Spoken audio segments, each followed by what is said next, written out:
Martin, do you want to go ahead and take it from here? Now I will start from here.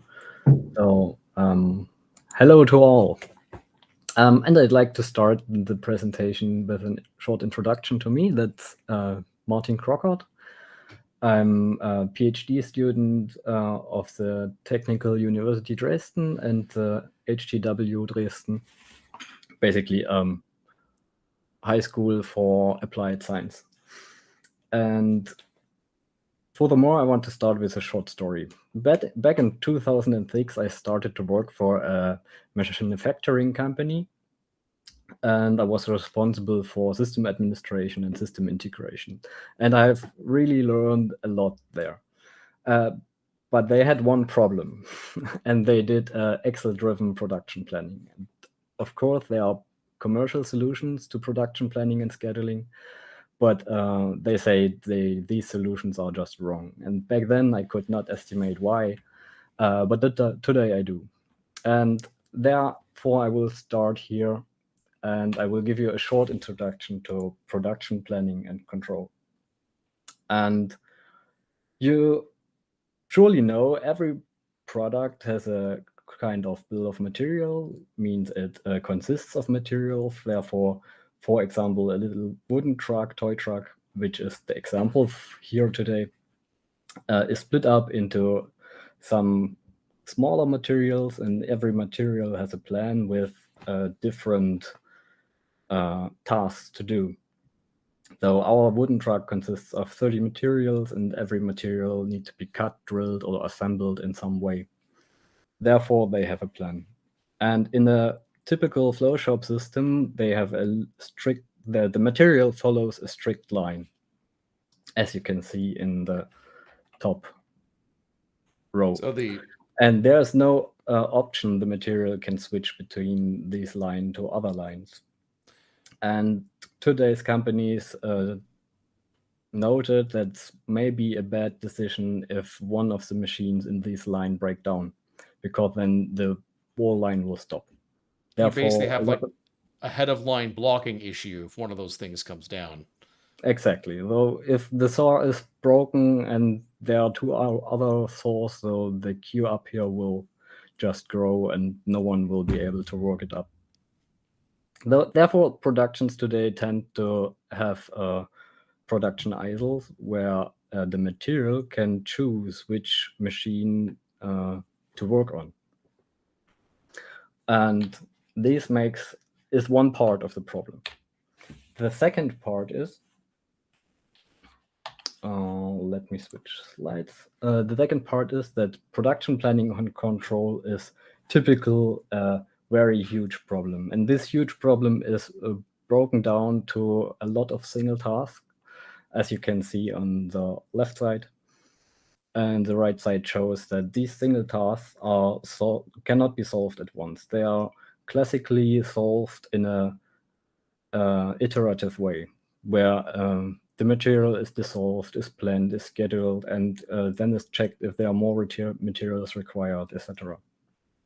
And this makes it even more complex because typically in these systems that are centrally organized, that you have to acquire data from your resources. They have to go through all systems and have to be aggregated, and then there have to be the planning that is iteratively done.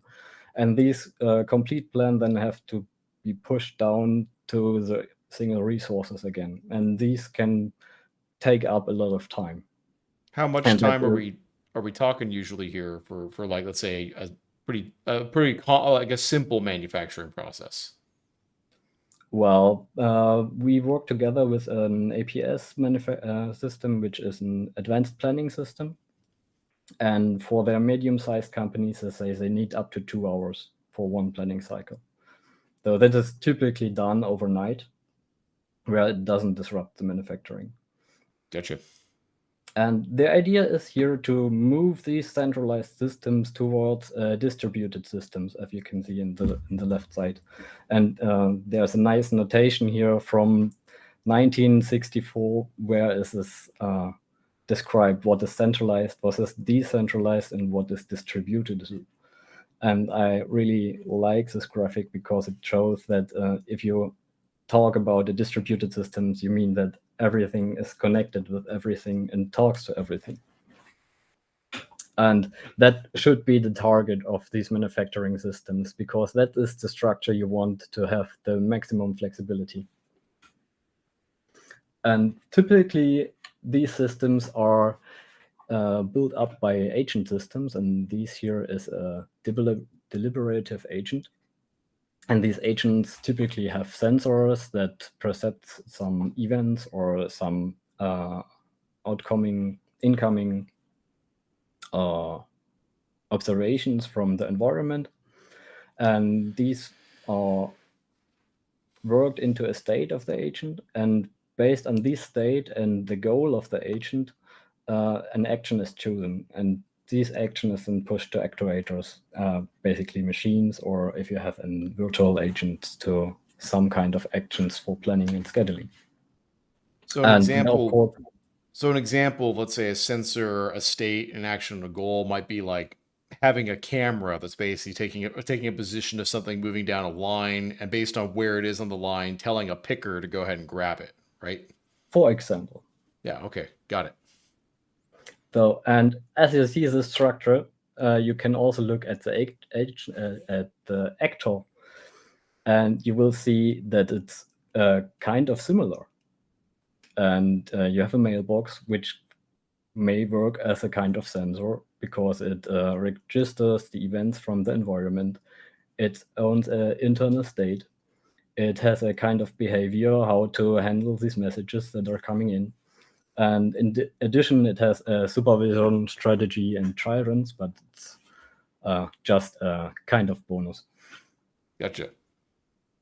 And therefore, it's just logic that you build up such a system with a kind of actor strategy. And here is why I choose aka.net. And I originally used nsimulate for this project, and that is a legacy simulation system which used only one core, and that wasn't the fastest, I have to say.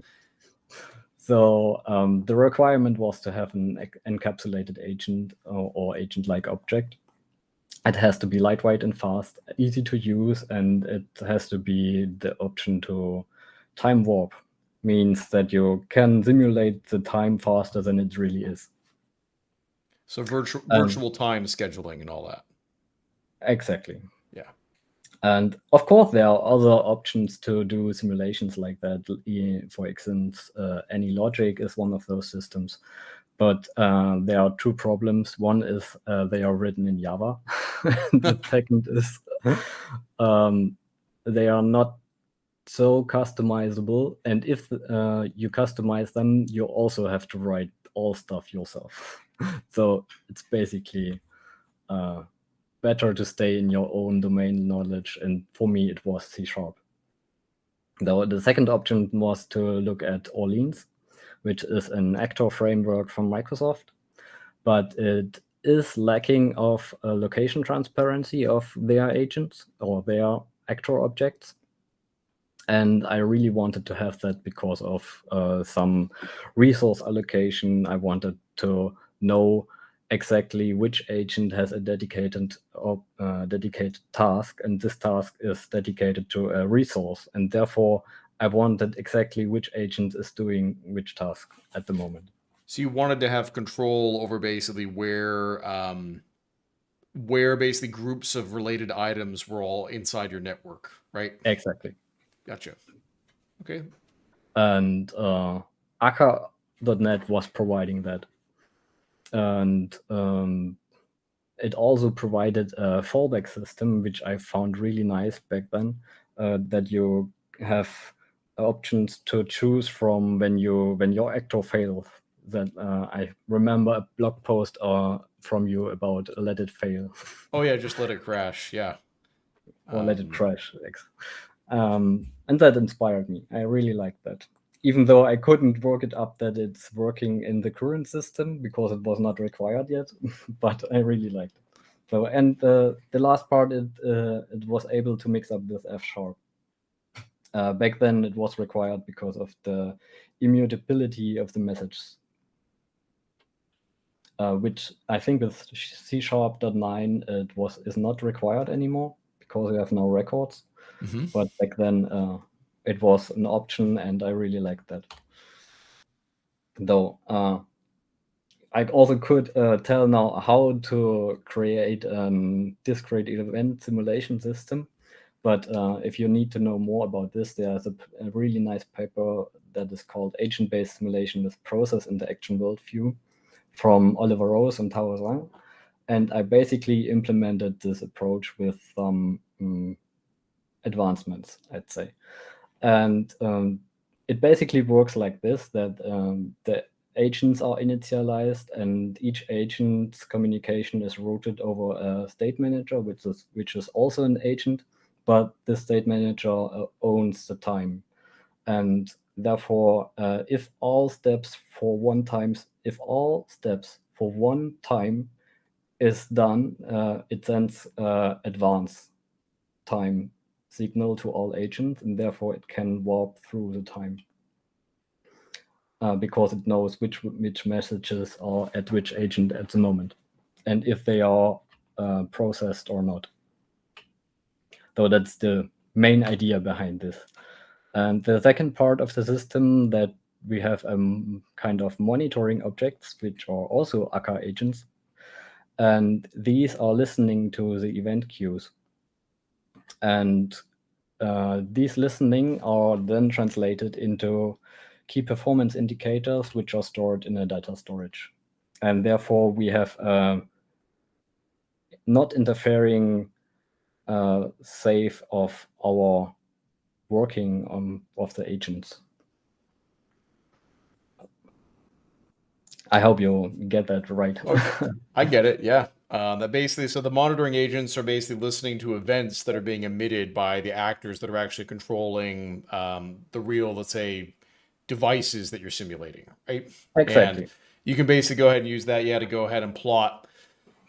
You said KPIs, so I'm assuming this is things like number of, let's say, like the delays, maybe between steps. You might want to measure that. Maybe you want to go ahead and measure the total turnaround time. Maybe you want to measure throughput. It kind of would probably vary based on what each agent is actually modeling, right? Exactly. You got it. And this is and what you're describing here, it sounds a lot like, there's this marketing term for it now, digital twins, right? Where you That's basically right. have your real world device sitting on a factory or in a assembly line or a processor plant somewhere. And then you've got its sort of, yeah, digital twin living in either a cloud environment or maybe it's on premise on a computer right there that kind of is used to go ahead and essentially process the real signals and kind of model, process some of the signals that are being produced by that device and just decide what to do, and then send it control signals in return, right? Right. And Yeah. there we are. You exactly got the point. And there we are with the idea of self-organized production planning and control. And here we have an overview over the system, with all agent types we are using. And the system is kind of easy explained. We start here with the contract agent, and each customer order, for example, is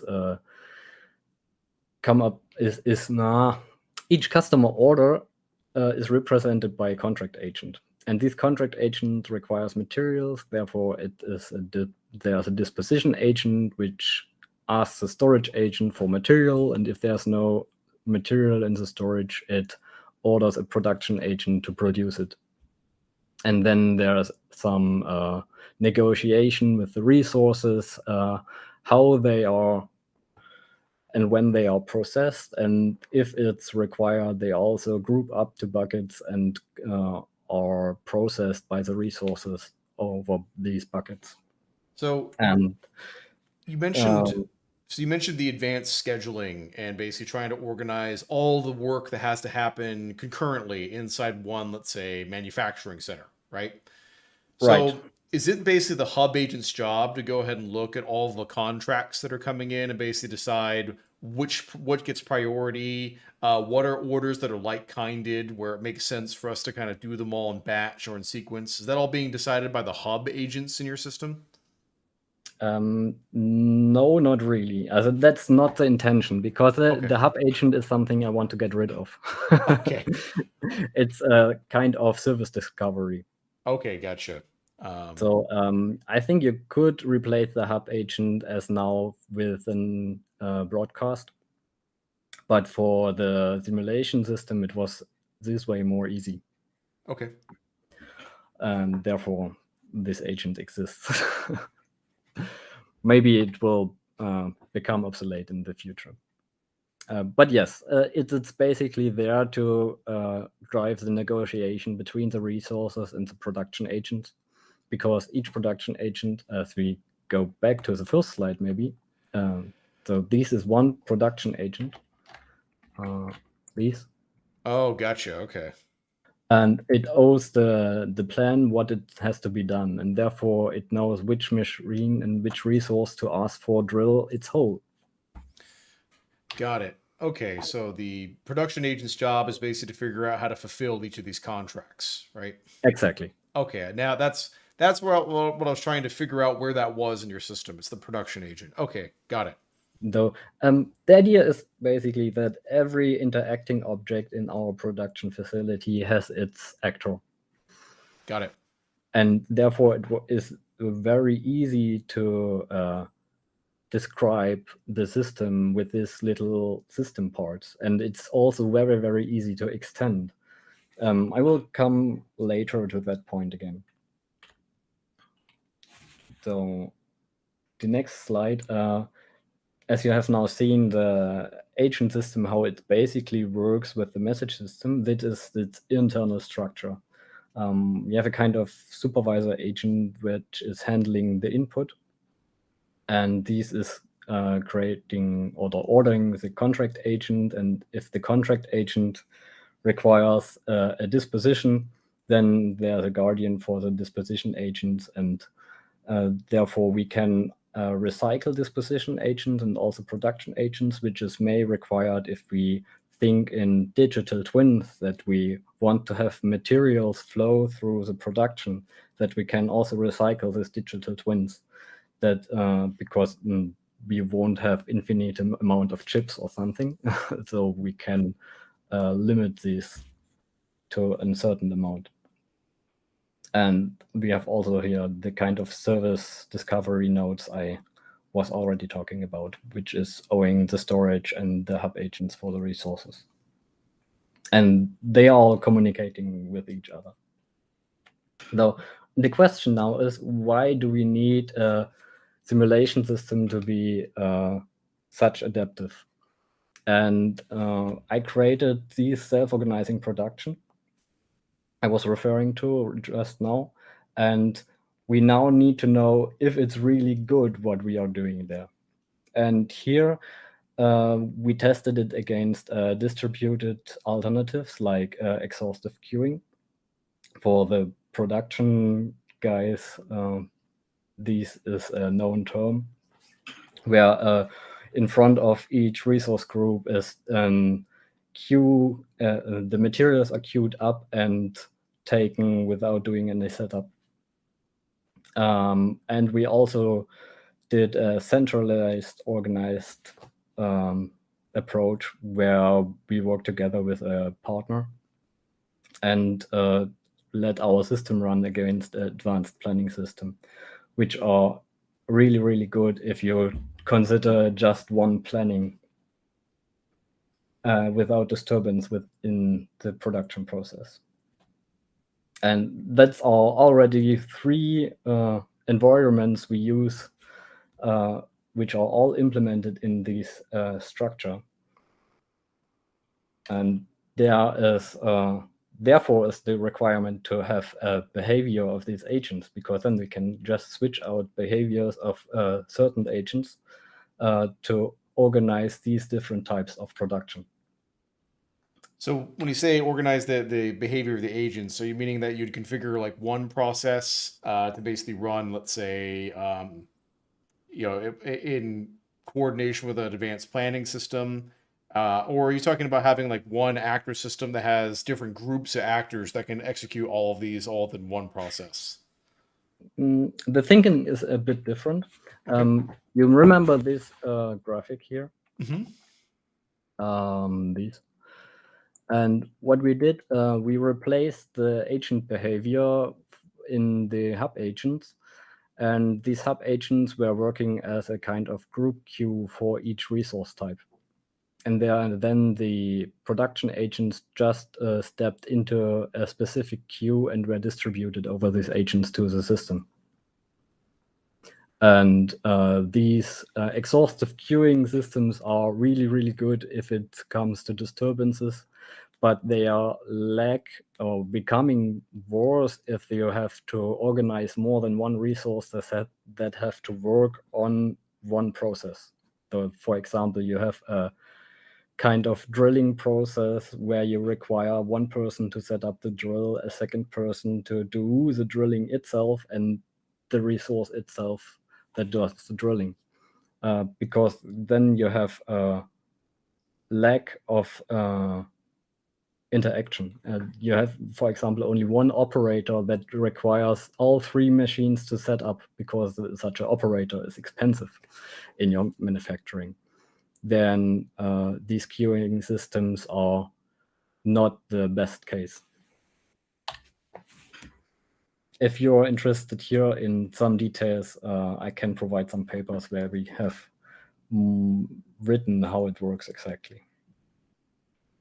And then how did we achieve to change the behavior of the agents? That's where the Akka Hive comes into play. And we have a basic abstract agent from an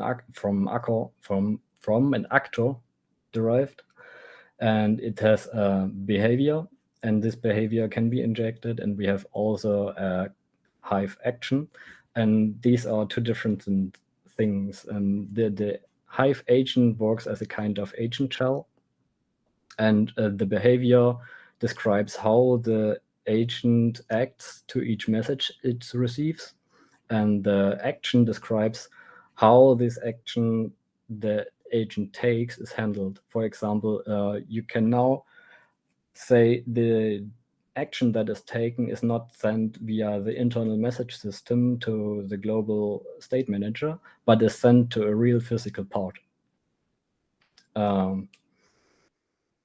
That becomes maybe more clear if I show you this graphic over the different runtimes. So then we have a basic initialization of each agent, and then we can choose between different run modes. And the first run mode is the virtual time. As I already mentioned, we want to simulate something there. Each agent sends its messages to the state manager. This is perfect for what-if analysis, accelerated by the internal message system. It's really fast, and it warps through time and tells you in almost no time what will happen if you add a resource, if some resource breakdowns happen, if any event in your manufacturing you want to test out occurs. And you can also try these with real time. And I wanted to have the simulation in real time to ensure this system does not only work in the simulation, but also if the agents are really communicating with each other and not over the state manager. For example, having concurrent processes, etc., that they are not blocking each other. So it's more proof of concept.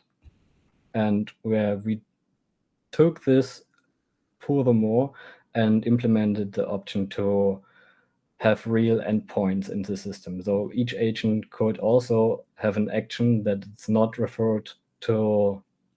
only referred to the internal message system, that it's also referred to any interface you want to implement. For example, MQTT, OPC, REST, or Akka.io, or whatever you can imagine. And I have a really great example in the Akka Hive repo if you are interested. Yeah, I just dropped a link to both of those in chat. I think Gregorius in our team is trying to do it, but I think he's got to be logged in as Petibridge on YouTube in order to share those.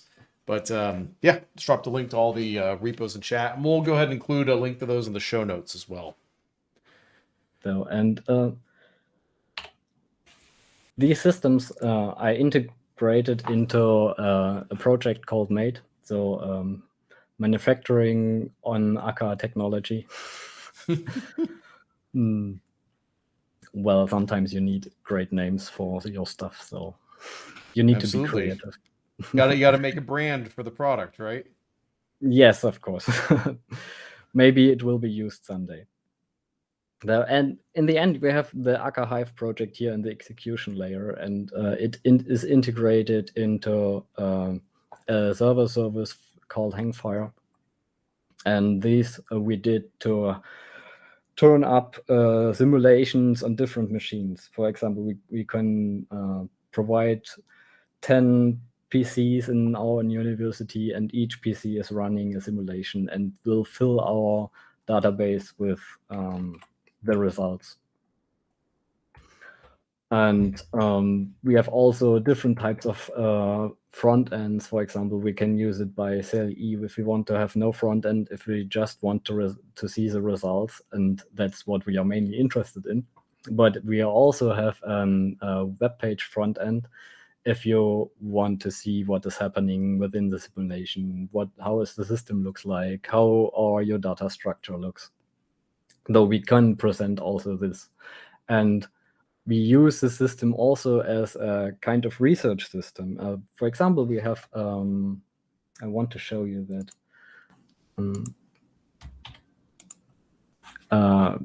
An augmented reality project half year ago where we put our simulation to a table. And here you can see our machines working in the system and how the products are routed through each resource. And I liked it a lot. That's very fun. That's one fun project we had with our students. And though you can do a lot with it. And that's how I say it, a web-based project on Signal R and 3JS. Wow. Really cool. Though we have a lot of options to plug in here. And another option and another system we tried out was with one of our research partner, and they wanted to track down issues with their resource tools because they had machines and resources and workers, and they had sometimes errors they couldn't track down because they were tracking only the complete group who was doing its task. And we were able to simulate this and track down the issue to the tool itself, which was causing the issue. For example, if you drill a hole and the hole is always out of the position it should be. So, for example, here's these tolerances that are growing over the time. And that was also a really nice project where we just added a collector agent which was doing the measurements in the system. And last but not least, what will the future look like? And here I have ideas, for example, to create a real holonic system where we can deploy a small actor system to each resource, and each resource handles then one sensor system of the resource because the resource might be more complex. And that is, for example, one option we could work on. That'd be like the very definition of edge computing, where literally all the data is coming right off the sensor that's on the machine, getting simulated there, and rendering a decision in pretty close to real time, right? That's right. Yeah. The huge positive aspect of the system would be that you can use the configured system as it is in your production and then snap with your fingers and simulate a new behavior or a new a new resource in your system, how it would act, or a new product you want to produce and how that would flow through your production without changing the system itself. Because usually you have a problem when you have a production planning and scheduling system and you do this. And this is very different to the simulation system. You have to estimate what will happen if you do something else. And you have always to get data from it, and you maybe are not up to date, and database issues or whatever. It's always complicated. Well, I after seeing your presentation, I can really grok basically how complicated this is as sort of an industrial problem, namely that you have, these resources, like you mentioned, the scenario where there's one operator manning three machines that all have to be set up before each run of the equipment, right? And how, as a result of all these, let's say, things that software developers take for granted, like the fact that it takes a physical person walking over to go ahead and like get the drill prepped for the next move, as a result of those sorts of, let's say, real world latencies, trying to figure out what's the most efficient way to get as much done at the right priority in a factory as possible is a very complex three body problem, so to speak. And coming up with tools that allow you to go ahead and do virtual time, let's say simulation, to come up and try to predict basically what are the best ways to go ahead and execute all these different fulfill these contracts we have here, is a significant improvement over the centralized advanced scheduling systems that people use today. So I totally so by the way, you can tell me if I misunderstood that. But that's what I took away from your presentation. Was that the right thing for me to get, or is there a bigger picture that I'm missing? It's a part. The basic idea of the self-organizing system is that if our disruptions are occurring in the production, if it's a machine breakdown or something, that not the whole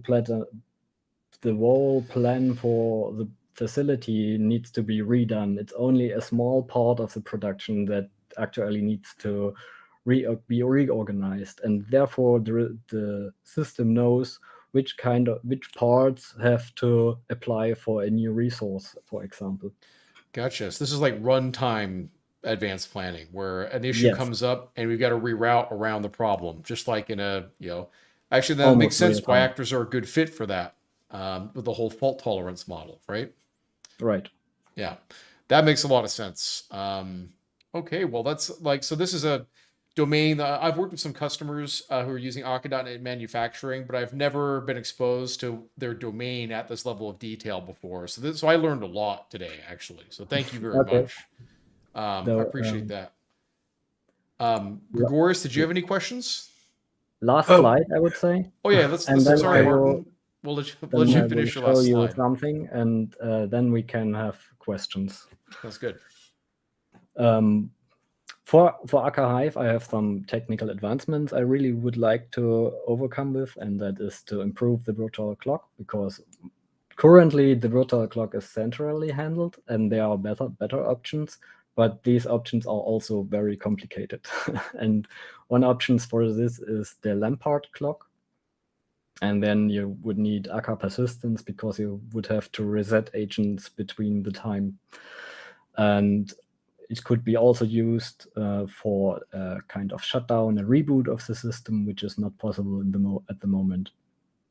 And of course, using Akka Remote for a remote deployment of a Hello, which I have shown before.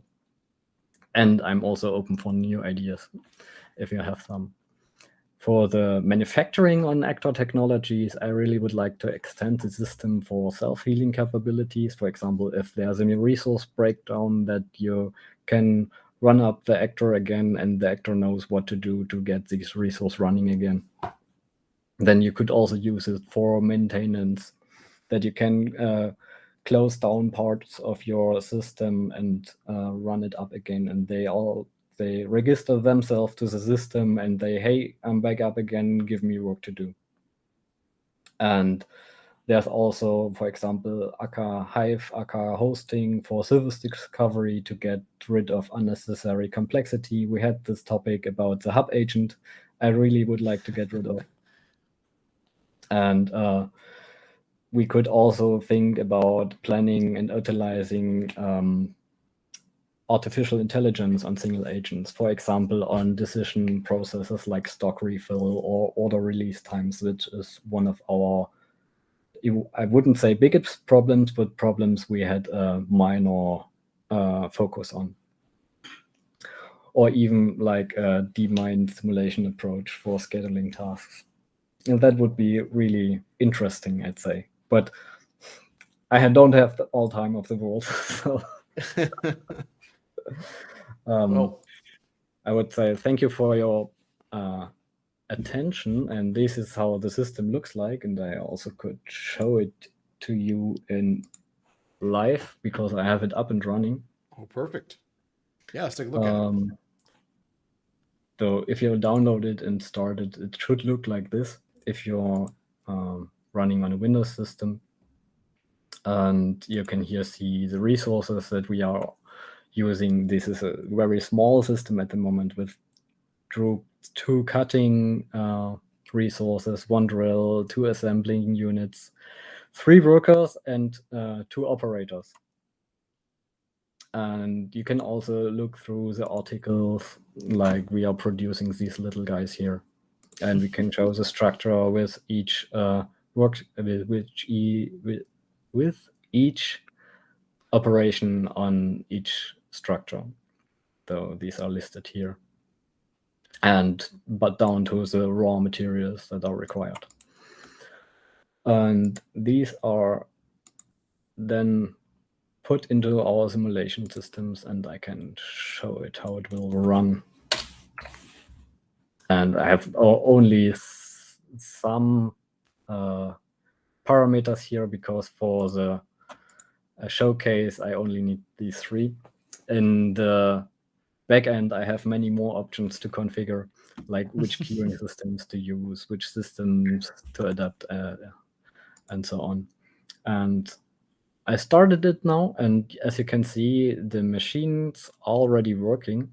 Oh, wow. And here you have a machine gun diagram where you can see each resource, and the darker ones are the setup tasks, and the lighter ones are the processing tasks.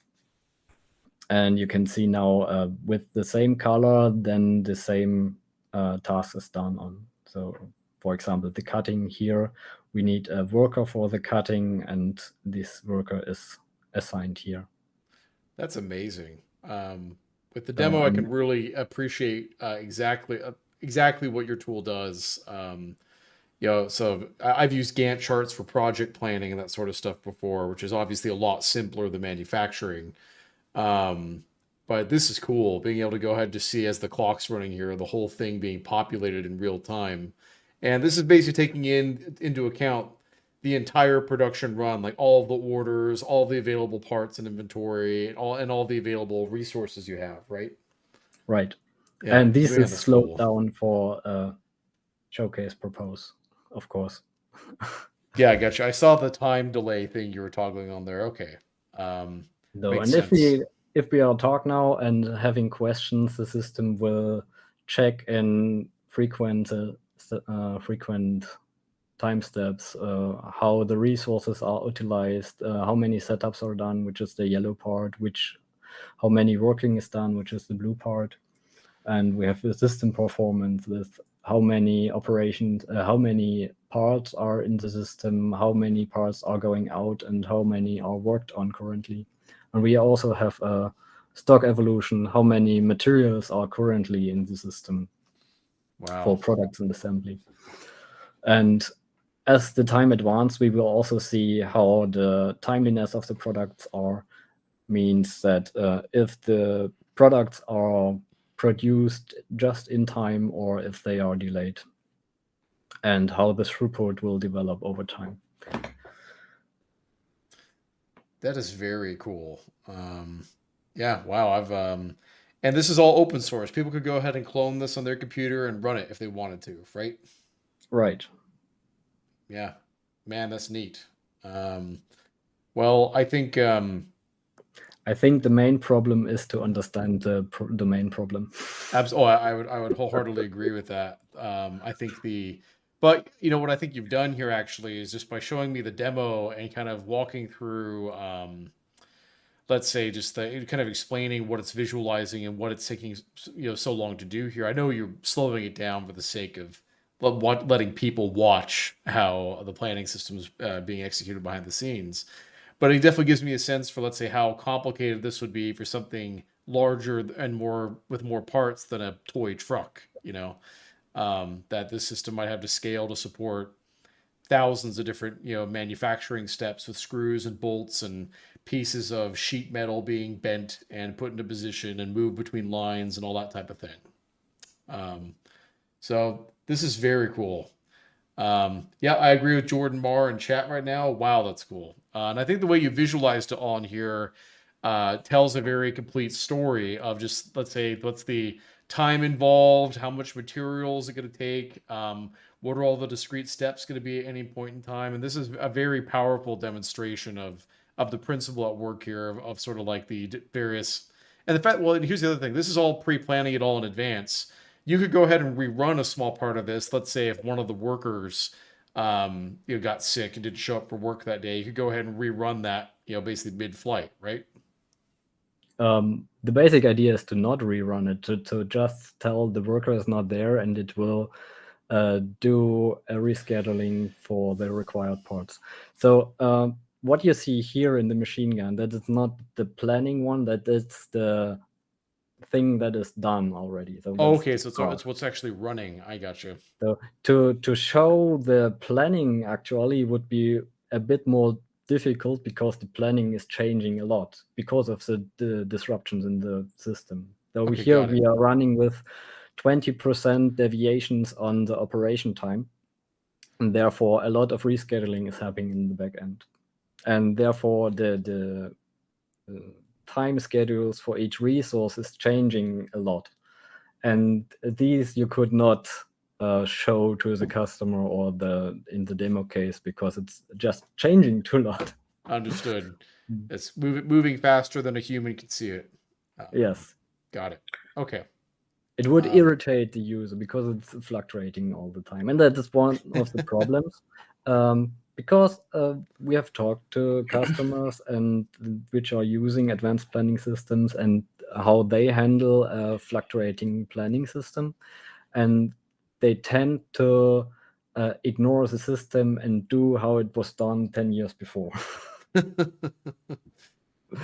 So I don't know what it's doing here. I have a screw in my hand and the drill bit is open, though I will take the next 10 parts. Even the system says it's not good, do something else. Well, No. I think that we've got a lot of Akadana users who are also in IoT, and I think they're good. Well, when I say IoT, I mean like manufacturing IoT, sort of industry. You call this Industry 4.0 when we spoke about a month ago, was the term that you used. And I'd say our customers who are using Akka.net for manufacturing today are probably Industry 2 or 3.0. So this is sort of the next generation of stuff they have to look forward to after that, right? Right. Yeah. Here is also the main problem. That is for small or mid-sized manufacturing systems, which are really have a workshop where the products have to choose between resources where they want to be produced. If you have a straight line, it won't work very good. The reason for that I already mentioned. Got it. Let's see. We've got a comment from Houston Haynes in chat. I was pondering logistics modeling, and he puts in parentheses trucking. Problem with reloading trucks from large containers to smaller vehicles with road bearing capacity limits, and that looks like simulating that. I'm paraphrasing. Simulating that problem will be child's play compared to this type of manufacturing simulation. Yeah. Yeah, different type of advanced scheduling problem. But yes, I agree that the number of dimensions of things you have to model in that shipping example are probably a lot smaller than the ones in the manufacturing problem that Martin and Marvin are working on. Well, I guess now I'll go ahead and open it up to questions if there are any. Gregorius, did you have any questions you wanted to ask? Yeah, there's something that's a bit unclear to me. I mean, the operation itself is dynamic, right? The system itself generates the operation procedures. So how do you connect? How do you model the interactivity between the machines you introduce into the system? No, the operations are not dynamic. The operations are given by Oh, okay. the system. I can show you this again. Here are all materials listed, and each material has an we've shown this here in the article 1 show structure. And we have, for example, a material called skeleton, and the skeleton needs to mount poles, it needs to screw wheels onto the poles, and it needs to glue something together. And these are the operations, Oh, and these are okay. static on the product. And this is what the agent knows what has to be done. And based on these operations, there are requirements which capability of a resource is required. And we also not invented, we utilizing a kind of capability-based resource system where operation requires a capability to be produced, and resources provide different capabilities and can, based on the requested capabilities, provide one of these capabilities. And this way we can mix up also different resources. For example, my favorite example is drilling holes. You can always use a drill to drill a hole, but you could also use a water cutter to do a hole in a wood plate. And a water cutter is also able to cut these wooden plate into different shapes. And therefore, the water cutter has many more capabilities than the drill would have. But the drill maybe is more easy and faster. Yeah. So you mentioned that you can introduce failure directly in runtime into the Yes. system to see what happens. Yes. Is Not is in that the front end. scriptable? Sorry, again? Is it scriptable? Like if you want to know, like after a run of like 1 hour, and then It is. something catastrophic happens. Currently, this is all on statistics. Though we have input time for each operation, which is log normally distributed. And this distribution is laid that the system will, on average, have a workload of 80%, because then it's working the best. Then the system has options to choose from. If you have a too low input into the system, it would just flow through and nothing would happen if a disturbance happens. And if it's too full, it will stack up and just die at some point. Okay, But so typical for a production system. let's say you have 5 drills, and then suddenly three of them died. Would it actually reflect that on Yes. the output? Yes. Oh, that's cool. So you can actually use this as a unit test for the whole operation. Like say, what happens if this happens and stuff like that, and simulate that. Exact. So what if analysis? So Really cool. if you could also have like maintenance problems when you say we have 5 resources of drills and always 3 of them are breaking down after whatever, a half a week, and we need 1 day to run them up again. Then you could script that to run a simulation with that. It would Really be no cool. problem. Yeah, I think this is a extremely impressive application, top to bottom, just like Houston said in chat just now. So Martin and Marvin, I think you guys have built a world-class sort of example of using Akka.net for any type of application. And I really want to thank you for taking the time out of both of your days to go ahead and share it with the Akka.net community. We really deeply appreciate your time and expertise. So thank you. No problem.